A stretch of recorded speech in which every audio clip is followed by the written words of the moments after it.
Hello, everybody, and welcome to Some Patches Required. My name is Aaron. And my name's Zach. And today we kind of have another hodgepodge, but a little bit more of a focused hodgepodge.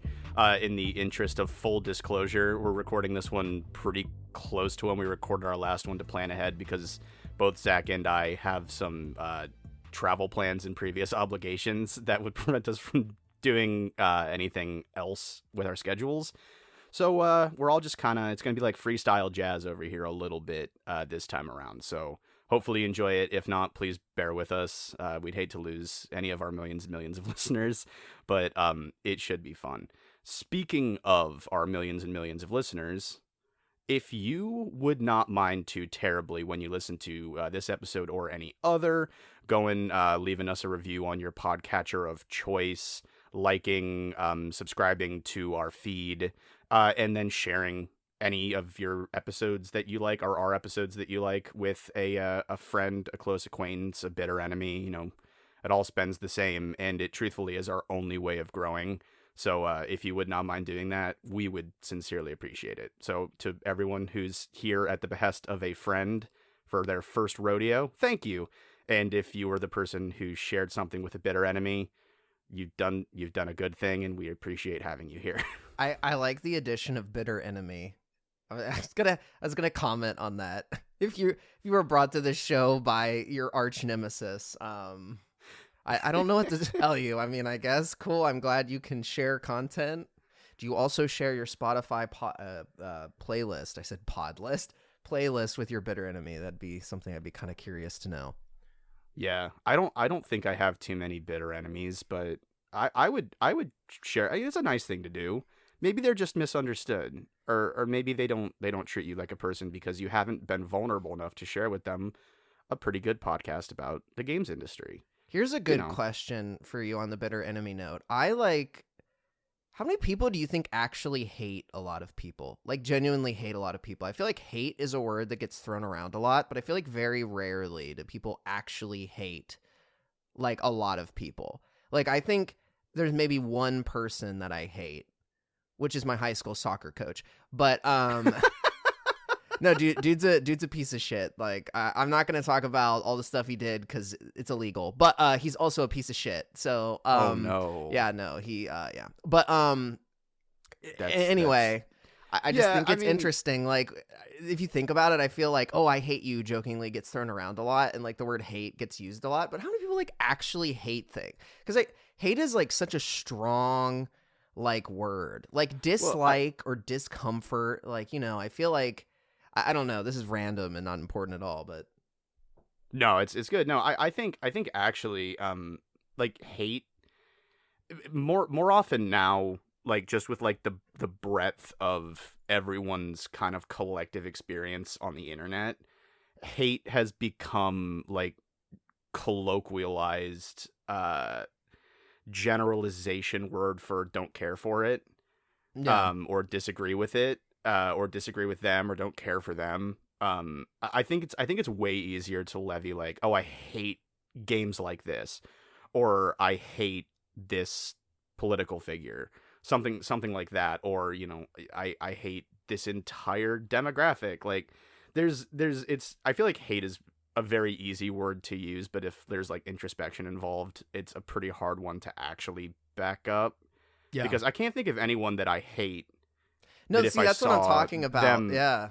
But I'm like, we use it so much. We do, but if I actually hated someone, like my friend Jermichael, oh damn, Jermichael. Not my friend, my bitter enemy, Cranberries. My bitter enemy, whose name is Cranberries, I would say I hate them and if I saw them about to get hit by a truck, I would still try to save them, right? So, like, to what degree can that actually be called hate? Wow, this is actually more esoteric than our last episode. Yeah, already. and in some ways it is. In some ways it is. This is actually an interesting intro into a random thing that I was remembering I can talk about, which is that I was watching a few, at this point it would have had to have been like 4 weeks ago. I burned through the Resident Evil show on Netflix, and it was not renewed for season 2, and it ends on a massive cliffhanger. And I'm gonna be honest, I didn't even think it was that bad. Like, I mean, apparently Joey from So Wizard thought it was horrible because I commented something to him, and I was like, what did you think of this show? And Joey's response was some kind of like disgusted gif. So I don't know. I felt kind of attacked. I'm not gonna lie. I received no support and no love on the fact that I thought that the Resident Evil show was like not bad. I mean, it wasn't any worse than the movie that we watched at this point, God, like a year ago. But anyway, it was just funny because it didn't get renewed. And there was actually an article talking about how Netflix has a bunch of shows that have ended season 1 on a cliffhanger and then they don't get renewed.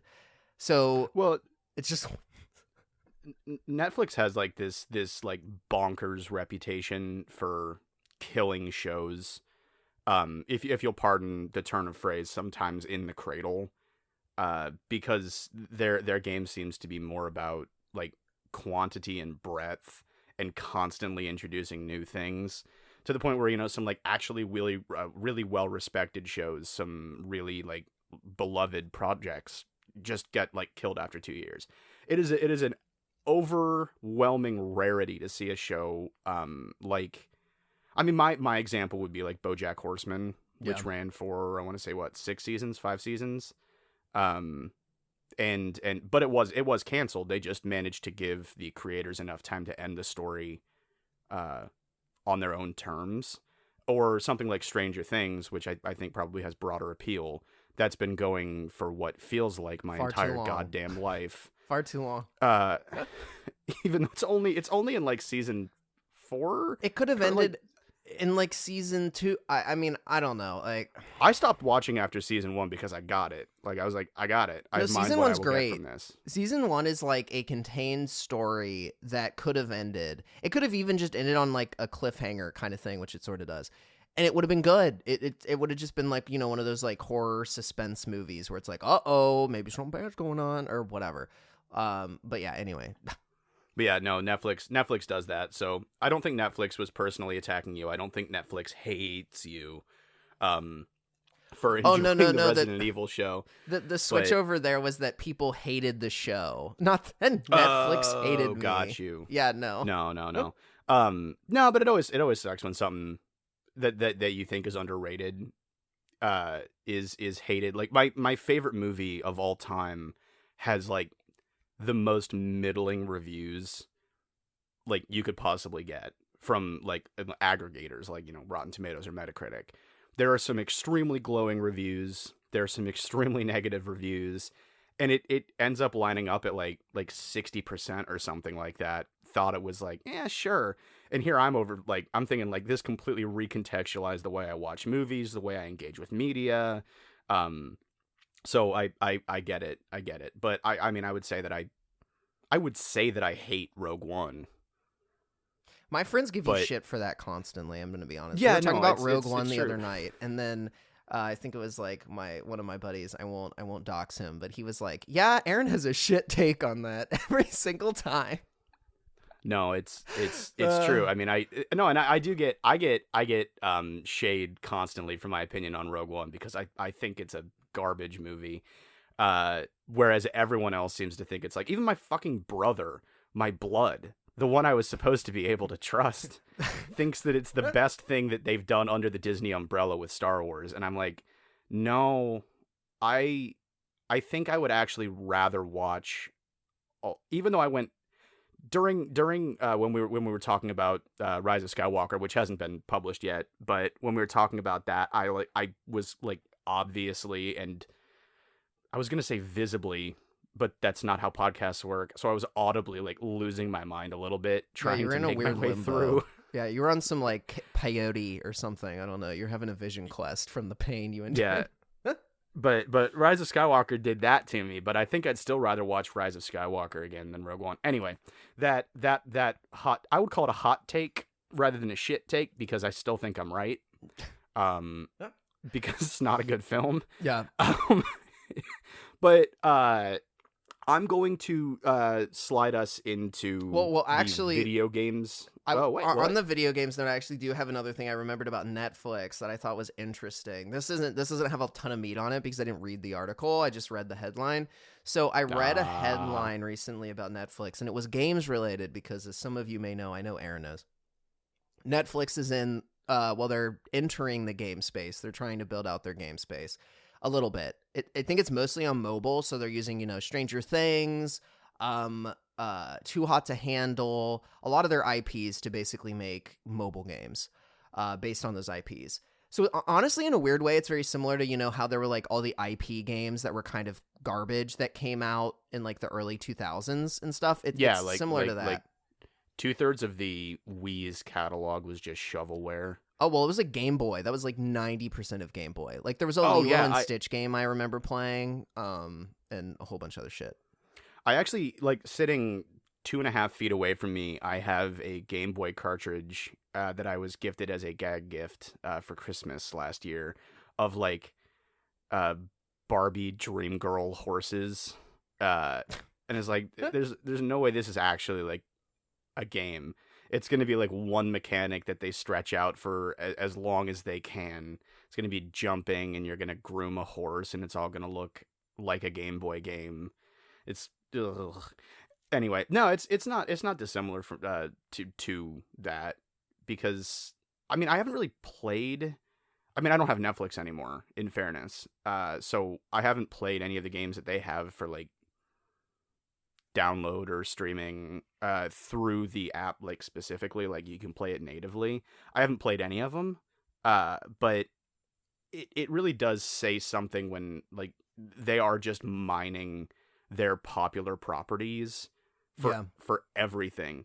And I mean, maybe Netflix could hire some people to make actually like a pretty good mobile game. Like it's very possible, but I think Netflix being in the current state it's in, it's probably a better thing that they didn't go into the AAA space. Yeah, probably. Well, so the interesting thing is that the article, to get back to my point that I tangented from, it was an article saying like Netflix trying to get into games even though consumers don't seem interested or something. It was basically like Netflix defies consumer interest by continuing to pursue games.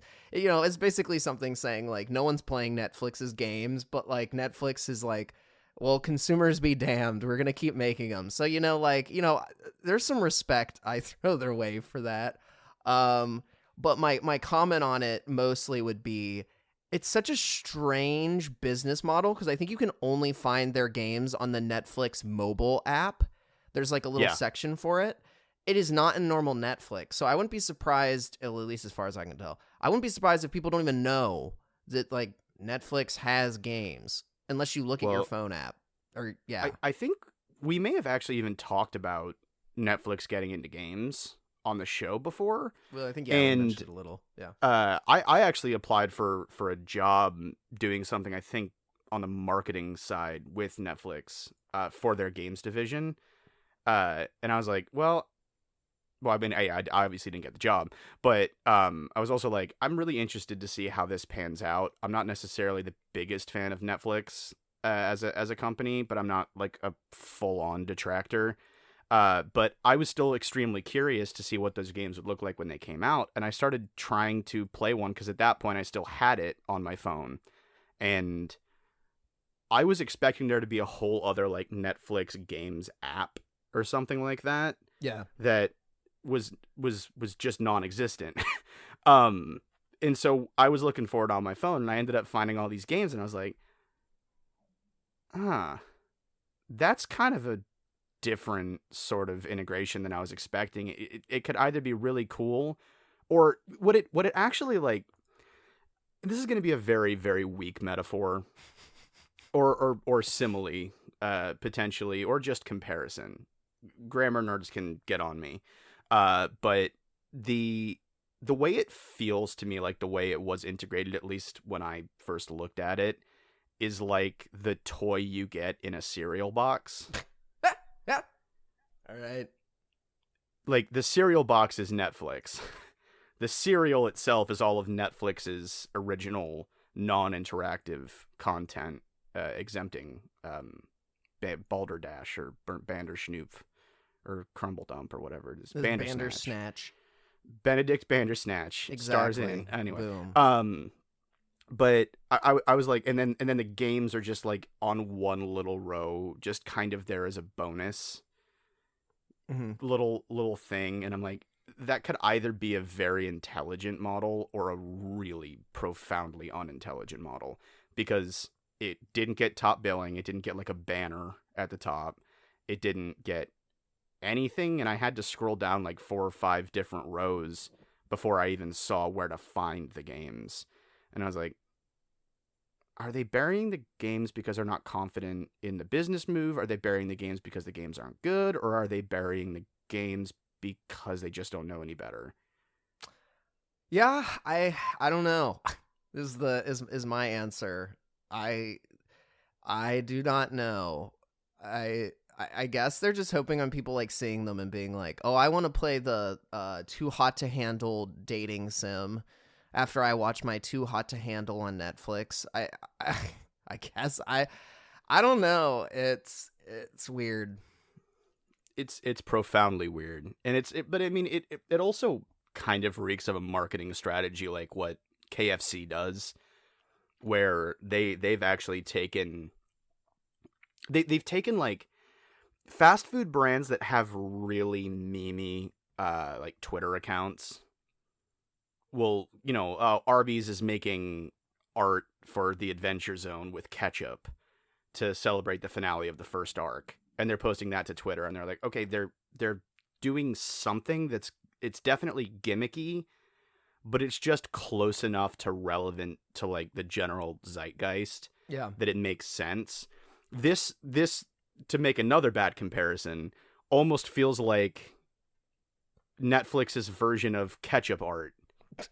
Like it seems like such a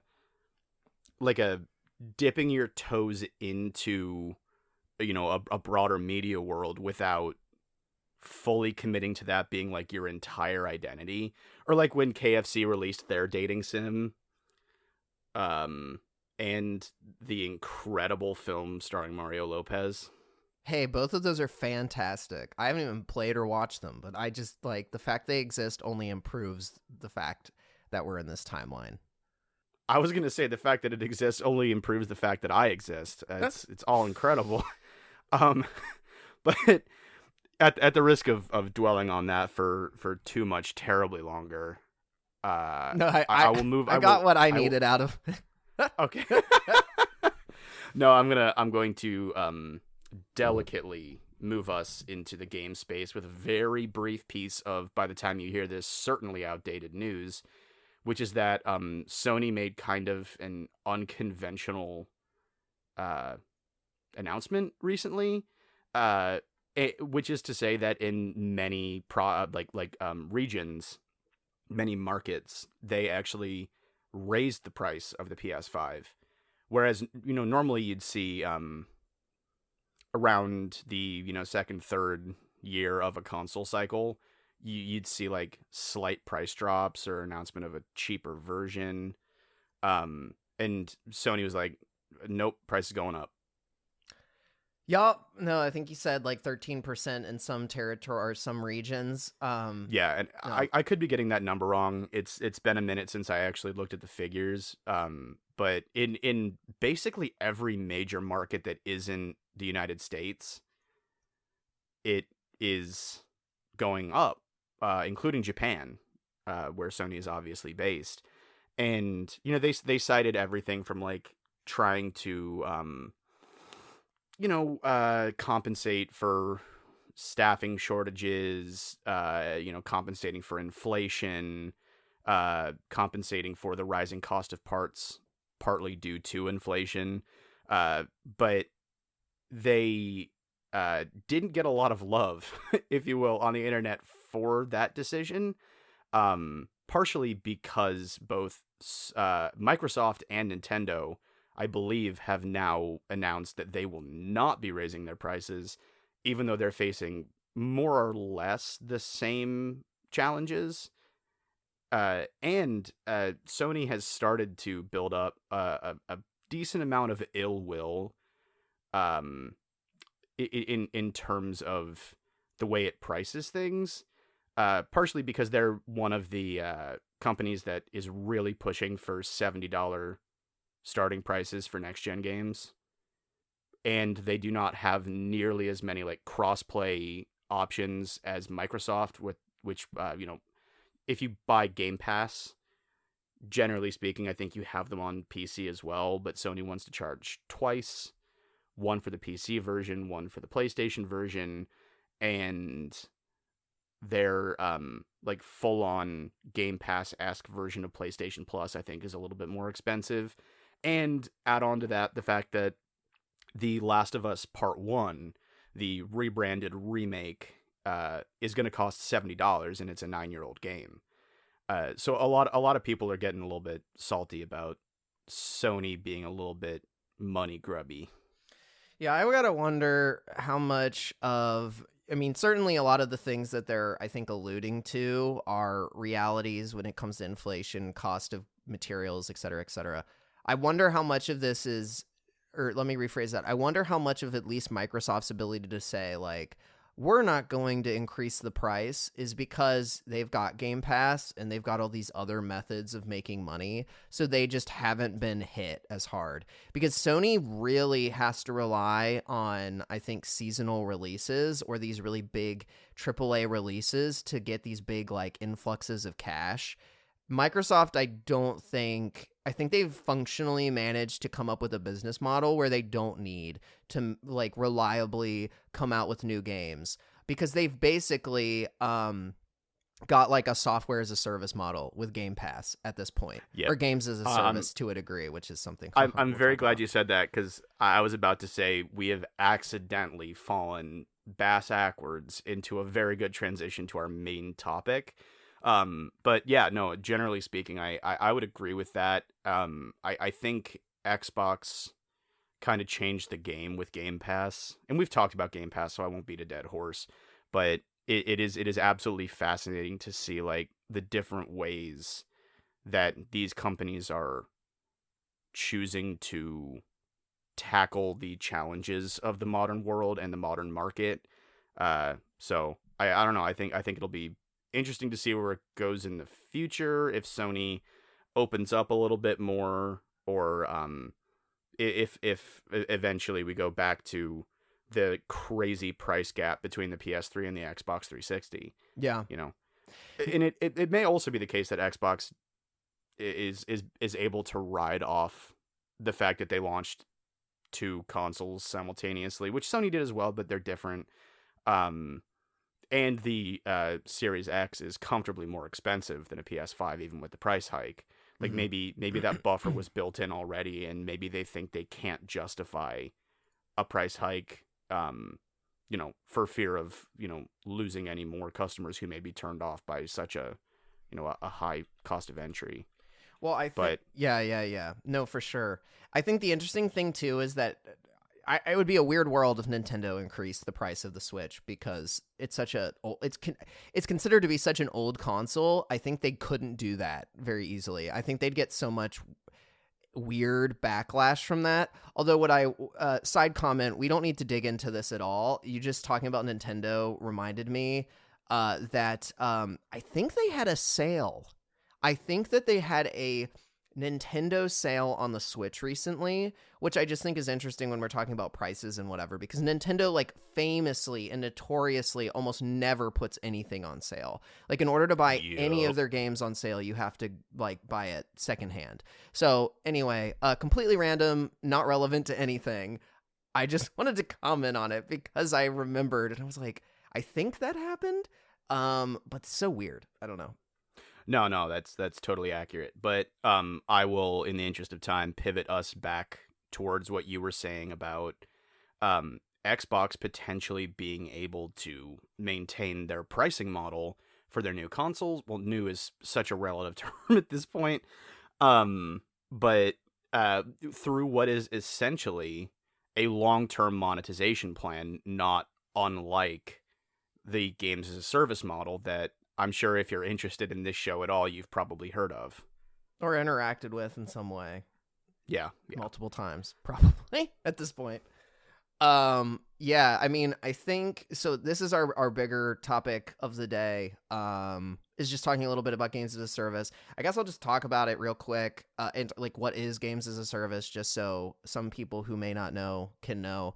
I mean, games as a service basically is just expanded upon anything that has AAS at the end of it. So there's like SaaS, which is software as a service. There's infrastructure as a service, whatever. But it's basically the idea that you pay a continuous amount of money to a company developing a game in order to help continued development of that game. So that can be, I mean, the payment method with which you do that can be a bunch of different things. I think like the most traditional is if you look at like an MMORPG, so like World of Warcraft, that has been a game as a service for a very long time. And the way that they continuously monetize or used to was as simple as just having a $14 a month subscription. So you were constantly paying for the game to receive updates, new content, all of that kind of stuff. That's like it at its simplest level. Now, of course, we've got different things with like the battle pass. There's in-game shops for cosmetics, sometimes pay-to-win mechanics, et cetera, et cetera. So there's a lot of different ways that it can materialize itself. But yeah, it's basically just continuously paying into a single game ecosystem so that developers, in theory, can continue to make the game better, develop content, et cetera, et cetera. And it's just a cheaper way of making money for some studios instead of constantly making new games. So Yeah. Working TLDR. with a pre-existing set of mechanics. There's also like the angle that I thought was interesting when I was looking up, because I was like, I've talked about games as a service before, maybe not on the show, but in general enough times, and I was like, I don't actually know if I have the full definition of it. So I was looking it up. What it clearly is, especially now, outside of like a subscription based model, like a full subscription based model, is a way for companies to charge you the full price for a game and then charge you more money to access elements of that game, or to continue playing the game, or to play the newest anything in the game. So it's, again, if it's just purely subscription based, then it's slightly different than what I'm talking about. But I'm talking about the ones that are like, okay, so you've bought the game, but if you want to be able to play the game for 5 years, you need to pay more for more of this game. So it's an interesting way of getting full price, be that $60 or $70 for a game, and then, you know, raising the price either incrementally through cosmetics or substantially through expansions. Yeah, I think it's really interesting because I think that people have, I mean, I'd be curious to know your opinion after I finish this statement, but I think the interesting thing to me with games as a service is how certain payment methods can be like particularly offensive to people. So like, as an example, I actually really don't mind the subscription model. A lot of people don't love it. I actually kind of like the subscription model, at least in kind of the world we're in now. But part of that is like not a ton of games have subscriptions. If every game had a subscription, I think I'd very quickly hate it because it's just hard to keep track of. But generally speaking, to get to the point, I don't mind subscriptions as much because typically games that have subscriptions and that's their primary way of making money, there tends to be a lot less of like the BS like currency that you see in like mobile games, or just candidly a lot of like games nowadays with like their in-game currency that's there to like obscure the fact you're spending money. There tends to be less of that. Typically subscription-based MMORPGs specifically, like you earn a lot of the stuff, so it feels like it's a better investment of your time. What I actually get really annoyed at more often is actually kind of like the Destiny model of relying on like season passes and constantly needing to buy the new season pass in order to get the new content. I don't know what it is about that model that bugs me so much, but it just seems really convoluted, and I feel like sometimes companies they don't make it transparent to understand how do I get all the content for the game. I just feel like subscription model tends to be like less BS. So for me that doesn't work, but I could understand why some people may like the season pass model, because like you just skip the season you don't want to pay for. You know, you're not continuously paying like you would with a subscription, that you could just cancel your subscription. So that's kind of what I think's interesting. I don't know if there's any that you find to be more egregious than others, Aaron, but that's kind of the interesting thing with like games as a service is there's so many implementations of it, and some I think rub people the wrong way more than others. Yeah, no, I think that's 100% accurate. And when you said different methods of payment pissing people off, I was like, we're about to have a whole blockchain conversation. But but no, not delving back into those murky waters. By the way, less blockchain implementation would be pretty cool. Game companies, please stop with NFTs, please. Just not worth it. But yeah, for me, the subscription model is definitely cleaner. It's definitely a little bit more, here's what you pay for a period of time, and you'll just get stuff during that period. Like that, it's you know, it's very subscription. It's Netflix, it's HBO Max before they started doing some really wild shit with their content. It's Amazon Prime, it's this, it's that, it's every subscription service that is or isn't games. You know, it's easy to understand, like you said, especially in the current world, the current climate. It's very digestible as a model for me, the consumer, right? But I also do appreciate like the flexibility of the battle pass and this and that. But what I think irks me a little bit more about the, you know, pay for this expansion, pay for this season pass, pay for this battle pass is, okay, I'm already guaranteed, unless I'm on Steam, paying for an online service, right? Like I'm already paying for PlayStation Plus. I'm already paying for Xbox Live. I'm already paying for that just to have the option to play online with other people.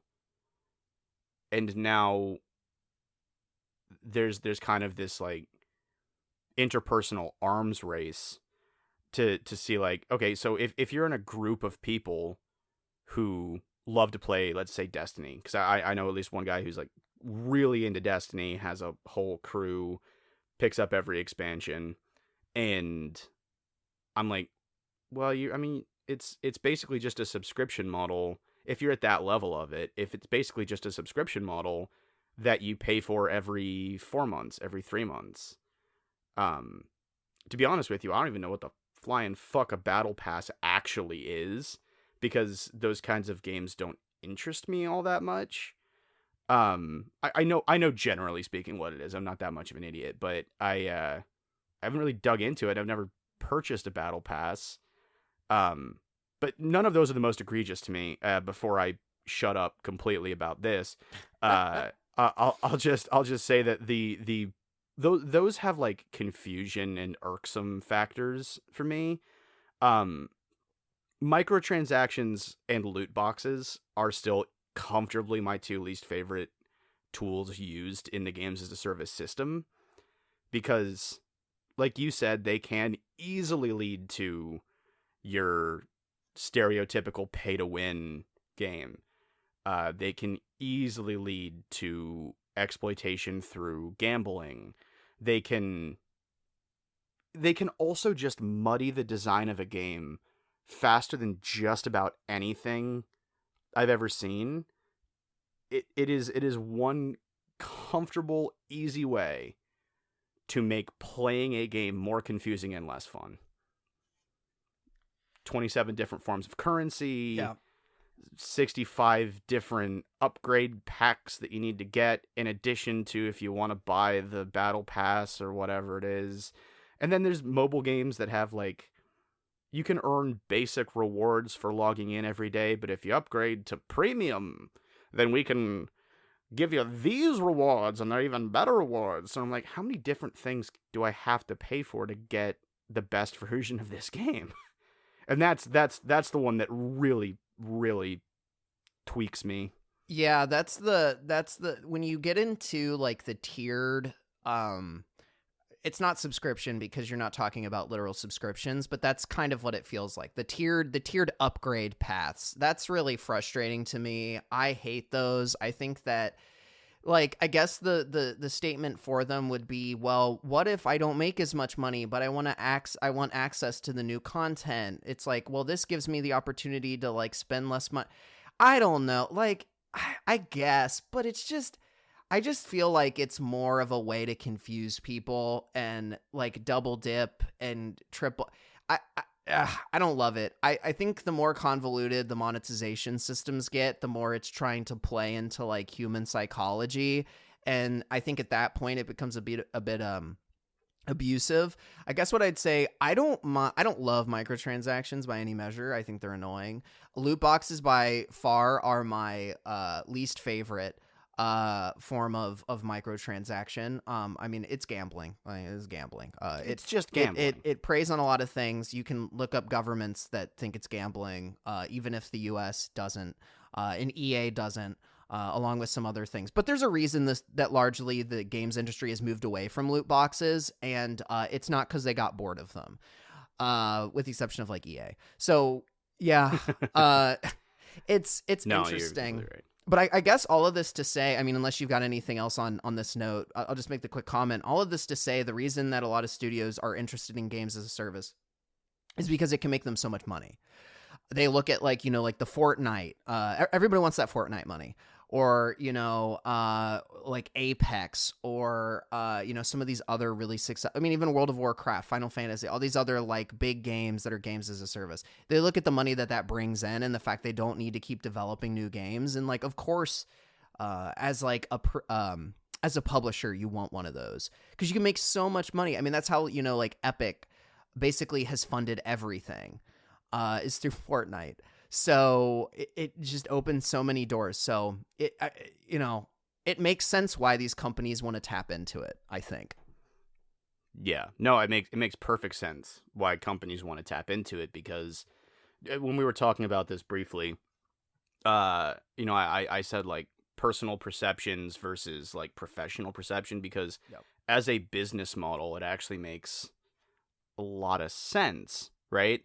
Like, the idea of making one product and then iterating on what are more or less vertical slices of that project and adding new stuff, whether that's crossovers in Fortnite or a handful of new missions or whatever the fuck it is they do with, the expansions for largely single player games. Like, a lot of Assassin's Creed games do that.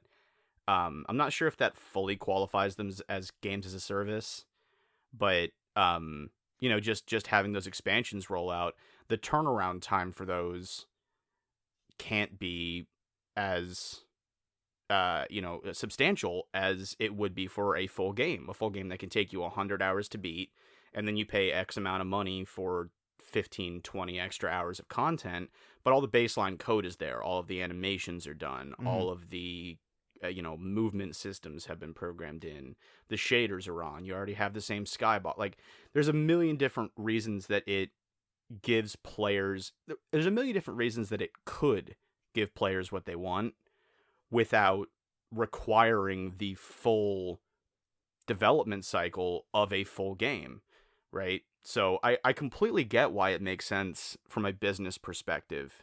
But I also think that it does belie the fact that we have this interesting kind of confluence between business and art. And we've talked about games as art before, so I won't go into that one either. Man, we're just retreading a lot of old ground this time. But there's this thing where it's like, okay, so maybe there are other stories to tell in this world. You can use the majority of the same baseline code, the same systems, the same UI, this, that, whatever. But, you know, is that artistically satisfying? Is it, you know, at the highest level, not like crappy microtransactions or that mobile game where every third play you have to watch an ad or something like that, which again also isn't games as a service, but not like that cheap level of it. But like, is that artistically satisfying, or is it saying we're going to strip what could have been 15, 20 hours more content from a single player game, especially, to move it to an expansion?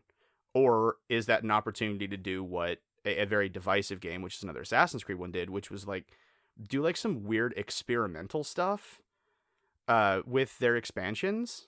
The first one I remember being like, this is kind of actually bizarre, was, I think it was called The Tyranny of King Washington, which was the single player DLC for Assassin's Creed 3, where it took place entirely in like an alternate timeline where George Washington became the King of America. I didn't even know this existed. No, this is true. This is for sure. But I'm like, that's such like an outside the box idea. That's kind of cool though. That, yeah, exactly. It's such an outside the box idea that was kind of cool. That, you know, maybe that model of a light version of games as a service through expansions could give artistic freedom rather than limitations, rather than, you know, putting your entire team in a shoebox and saying no really new ideas until we can justify the cost of releasing a sequel to the full game.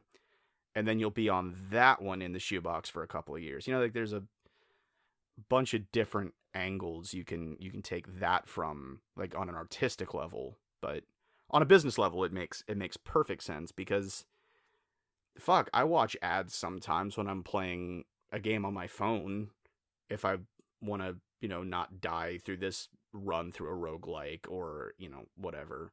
But then I bought expansions. I played the Tyranny of King Washington. I'm not trying to make a moral absolute judgment on this. Well, no, I mean, I don't think there is a moral absolute judgment to even be made. It's one of those things like where if it, you know, when it feels bad, right? It's like, I forgot what, there's some phrase where it's like, you know, there's maybe something that's hard to define, but when you look at it, you know it, right? So it's kind of like a similar idea with, I think, games as a service, which I just realized spells gas. But anyway, no, it's interesting. I mean, to your point about creativity, I don't think that I'd actually argue that there are certain companies that could probably utilize games as a service to definitely not stifle creativity, but expand on things, because in an ideal world, games as a service would come up with new gameplay experiences in the games that you like to continuously provide new, refreshed content to keep you engaged. That's the idea of what it should do. And you know, like as a player, like let's look at like Oblivion. I love Oblivion, absolutely adore Oblivion. Let's look at Skyrim. A lot of people like Skyrim. If those games were successful games as a service, then you could reliably probably have content for years on all of those games, and people would absolutely love that. So there's nothing innately wrong, to your point, about games as a service. It makes sense that you continue to pay for development, because developers should not work for free. No, of course developers should not work for free. So, you know, it makes sense. The model makes sense. And I think where this kind of transitions a little bit is into like, companies are just bad at making them. They're bad at making games as a service that don't feel scummy or like greedy, money grubby. A lot of them feel kind of soulless and shitty. Like the systems aren't well designed. I mean, the notorious one is Anthem, which we've talked about on the show a little bit. Yeah. But there's plenty of other, you know, like failures of games. Like I think The Division is pretty lukewarm. receive like a pretty lukewarm received Ubisoft game, which is, was trying to be games as a service. It's just, all these things, just companies do not know how to make them. I mean, even Destiny, I'd say, for a lot of people, doesn't check the boxes for them. Right. No, I would say, especially when Destiny first launched, like the original first Destiny pre-expansions, was not received well. I got it for myself. I did pay for that one. The Destiny 2, which is a better game, I got as a gift, but I paid for Destiny, and it took Destiny is actually a really good example of like the highs and lows of games as a service, because when it launched, it was, I would say, and again, no shade at the developers at Bungie, but it felt like it was about 65% of a game. Everything that it did was just almost there, but it ended up just feeling really flat and really bland. But then through consistent updates and increasingly aware expansions, it ended up becoming like kind of a big deal for Bungie, and now by extension Sony, but previously I want to say Activision. Like that's kind of cool, kind of not. My big complaint, again, and I hate to keep going back to this old favorite, but one of my least favorite games is Assassin's Creed Unity. And the way that attempting to monetize the actual gameplay experience made that game really not fun. like profoundly not fun. Because there were like 5 different sorts of currency in a game that you paid already $60 for. It had a bunch of purchasable cosmetics that almost made it seem like they made the, not default, but like the readily available or unlockable cosmetics. Just like they clearly gave you the shit ones at the beginning. Yeah. And then we're like, well, you gotta shell out for the extra stuff. And I'm like, no, I don't want to do that. This game is not good enough for me to consider that. So yeah, I don't know. I didn't really have an end to that. Well, no, I think that's a perfect example, because what it illustrates is there are some games as a service that treat their full paying. Okay, let me rephrase this. If you ever spend $30, $60, any kind of full price amount on a game that is a game as a service, it is unforgivable, in my opinion, for that game to then treat you like a third-class citizen in the game, especially when they're multiplayer games. Because what that's basically doing is manipulating you into spending more money, and I think it's particularly insidious because it wasn't a free game. They don't get to make you a second-class citizen in a game when you are a full price paying customer. That is disgusting. It doesn't feel good. It doesn't feel like it respects your time, and it just feels bad. Like if you're it's just gross. Yeah, respect your players. Gross. Literally, if games as a service respected their players more, they would be fine, and they would be able to monetize their games well. It's just they don't do it well, and they always come off as being money grubby, because instead of like being decent developers, and keep in mind, I'm not shitting on the whole development team. I know you know that, Aaron, but instead of just doing like the thing that feels good, in some cases with like Destiny, the publishers come in and they just try to overly monetize something, and they're like, oh, we need to hit this like quota from player. Like it just is really gross to me. And keep in mind, I'm in sales, so it's kind of funny that I'm saying this, but it's gross to me when you have a consumer and they're already spending money, and then what you're basically doing is you're cross-selling or trying to get deeper into the air quotes account, because people aren't sales accounts. You shouldn't make your customers have to like buy 50 different things in a single game to like have the full experience.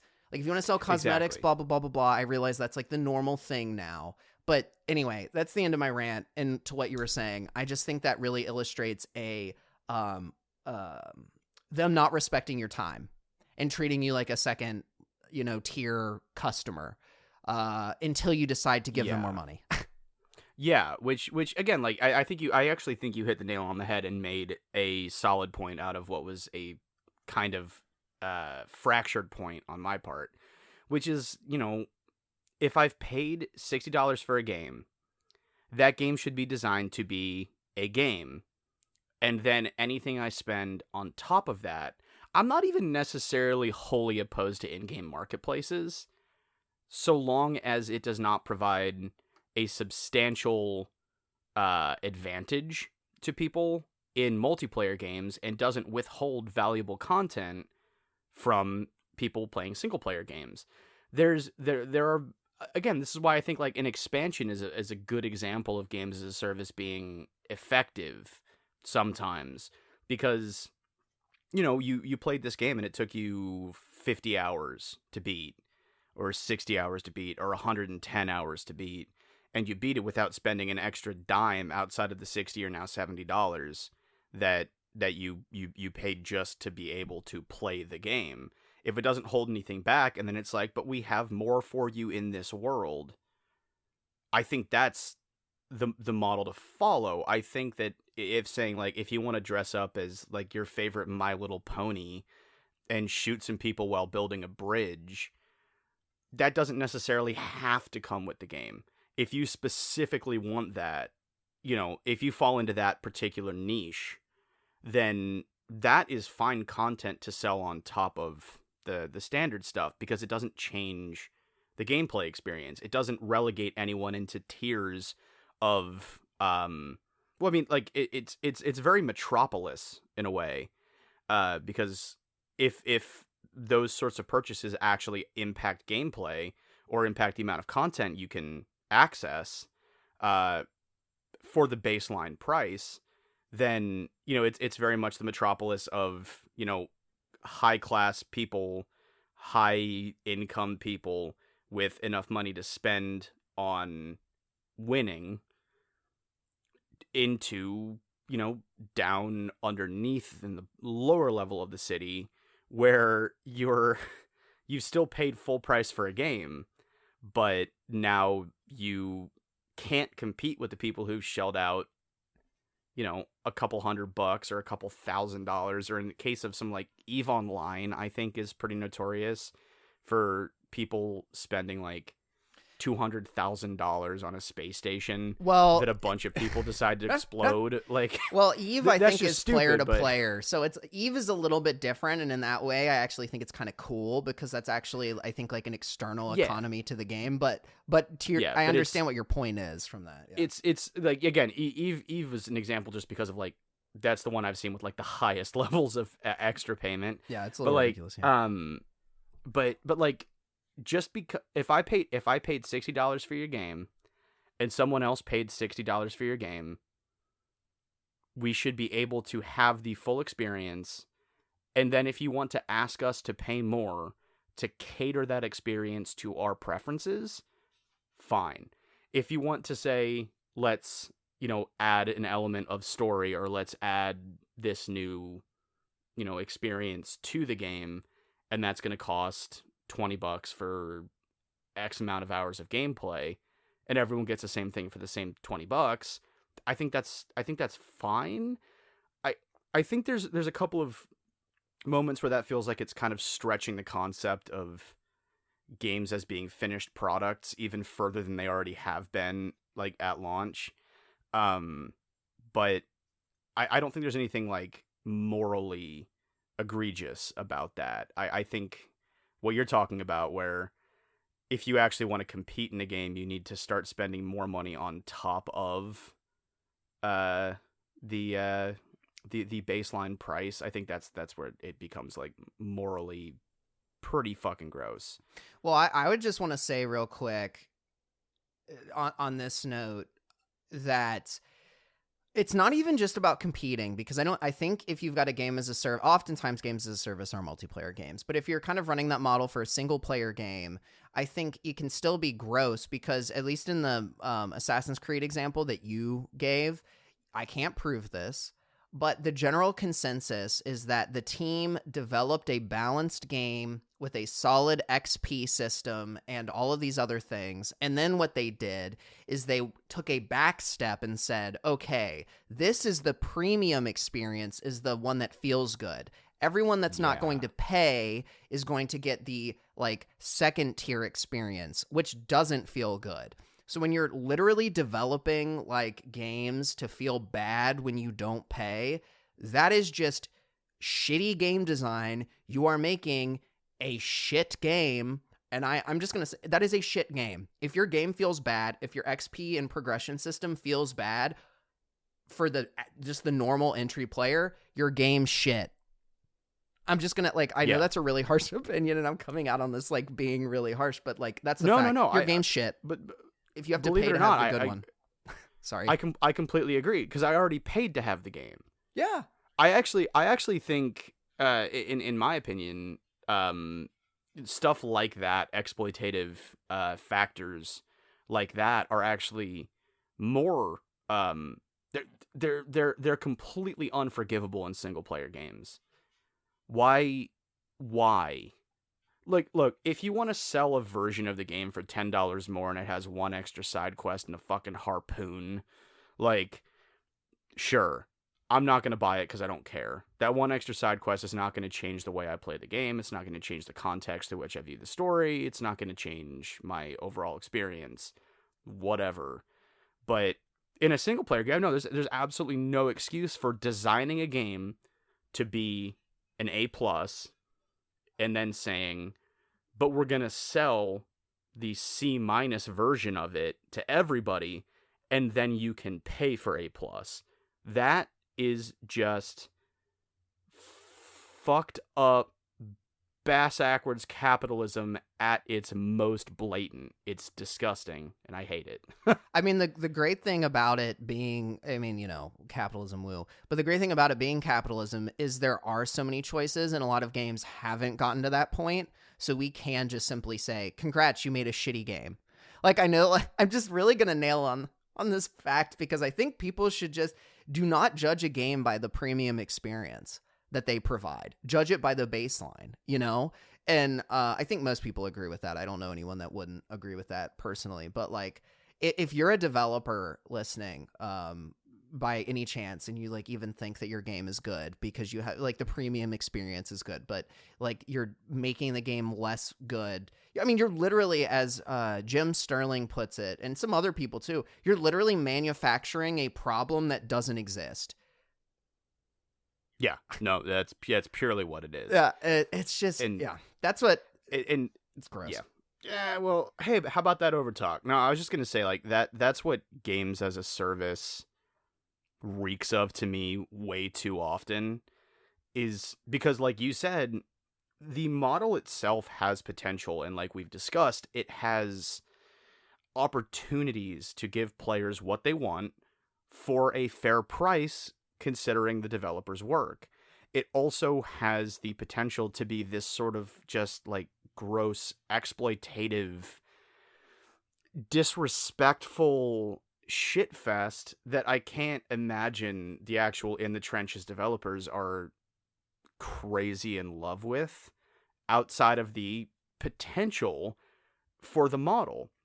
But not a lot of games, especially high profile ones, have been able to actually make full use of what should be a very pro consumer model. Yeah. It all, not all, I shouldn't say all, a great amount of it, the overwhelming majority of it, I would say, ends up feeling greedy and gross and unpleasant, and in the worst cases, just completely unfun. Yeah. And that's just, it's just blech. So, yeah, I don't know. Well, so I just looked at the time, and we've gone longer than we thought we would, which is unsurprising if I'm being honest. But I think on like it is unsurprising. At a closing note from my side, two things.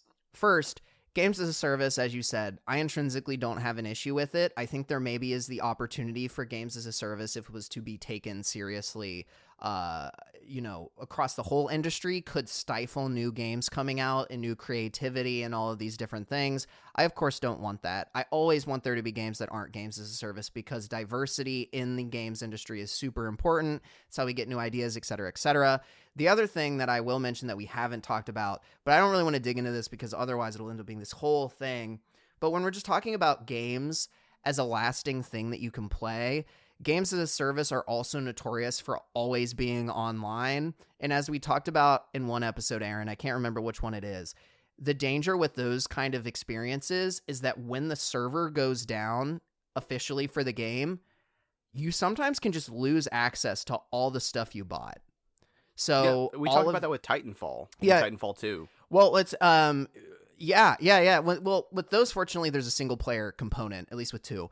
But like all of the time that you invested in a lot of these games, like have RPG elements. So you're like earning stuff and building up your character. All of that is functionally wasted. I mean, yes, you had the fun. There is a value behind that, but there's like, I don't know, you feel like a value behind the gear and the mounts and the collectibles that you get and all of that. And the idea that you could just lose it one day because the game is old and they're like, well, we need to shut down this server because it's just a cost. We're not making any money. It's just gross.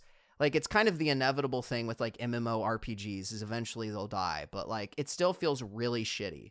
So that's kind of the note that I'll end on are those two things. But like I said, at a base level, I just think a lot of companies do games as a service bad.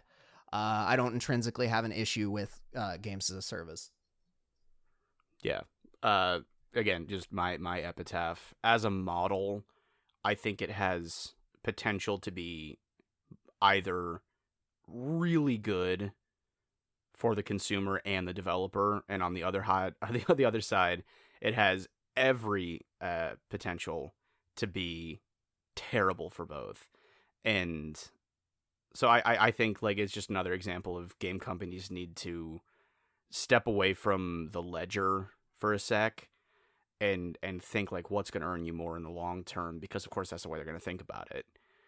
Is it doing it gross, or is it doing it, ethically and morally and with a focus on your customer? And I completely agree. I can't believe we didn't talk about like the whole server thing and in any more depth, and we don't have time to do it today. But I think we're on the same page, and hopefully this freeform conversation has not turned off any of our millions and millions of listeners. But unless you had anything else, Zachary, I think we might as well start making our way out. It's time for the thank yous. I'm going to go first. All right. Because I was the one who talked first. You know what? This time I'm doing Dougie art. All right, let's go. You're not going to do it as well as me, but I mean, this is accurate. And I'm now panicking a little bit. She's on. But no, Dougie art is the provider of our exceptional album art or cover art or whatever we decide to call it in any given episode. That seems to be a thing that's been happening recently, is us just saying that. So what we end up calling it is all of them. But Dougie Art is an incredible artist. Check out their Etsy store. They have some awesome pins, I believe, stickers, and not all of them actually look like our album art. Most of them right? don't. So, I would say, actually, I think our album art's the vast majority does. The vast majority of them do not look anything like our art. But we were so lucky and thankful to be able to work with them to get that done for us. So if you enjoy the show, or if you just like good art, go ahead and give them a look up on Instagram, or their Etsy store is always popping off. You will, I 100% guarantee, find something adorable that you may find you can't live without. So check them out again, Instagram and Etsy, eDougie Art. And I'm here to say, make sure to check out Beach Girl. Beach Girl is who helped us with our wonderful intro and outro music. We absolutely appreciate them, and they are a fantastic friend and great to work with. So make sure to check them out on Spotify, SoundCloud, or wherever else they might be. They're also on Twitter as well, so you can look up Beach Girl there. So yes, and there are a couple of new songs as well. Oh, I'll need to check it out. I didn't even realize that they had new ones. So yep, the latest release is a single called Butterfly, and it's a remix, which I am tremendously excited to listen to, because I literally just found it out because I was taking the time that Zach was using to talk to look up Beach Girls music, because they've actually been, this is not a joke, in my Spotify recap every year since Beach Girl started, because I end up listening to their stuff like a lot. So it's more than worth your time. And if you can find a way to support them by purchasing any of their music or just listening to them on Spotify, minimal as that may be, 100% do so. Great stuff. And with that, I think we're good to leave all of your beautiful faces to enjoy the rest of your Friday or whatever day it is that you happen to be listening to this. It could be a Saturday or a Sunday. And you have a great day, Steve. Or a Monday. No, that's Steve Day. No, I just like, I always love it when like the idea of you just like saying someone's name randomly and then it's like, you know, it's them. And then anyway, it doesn't matter. I'm done. Boris. I'm done. Cut. Boris, you have a great day, Boris. You hear me? Have a great day. Bye, Boris. Goodbye, Boris. I guess we're whispering now. This one's for Boris. Goodbye.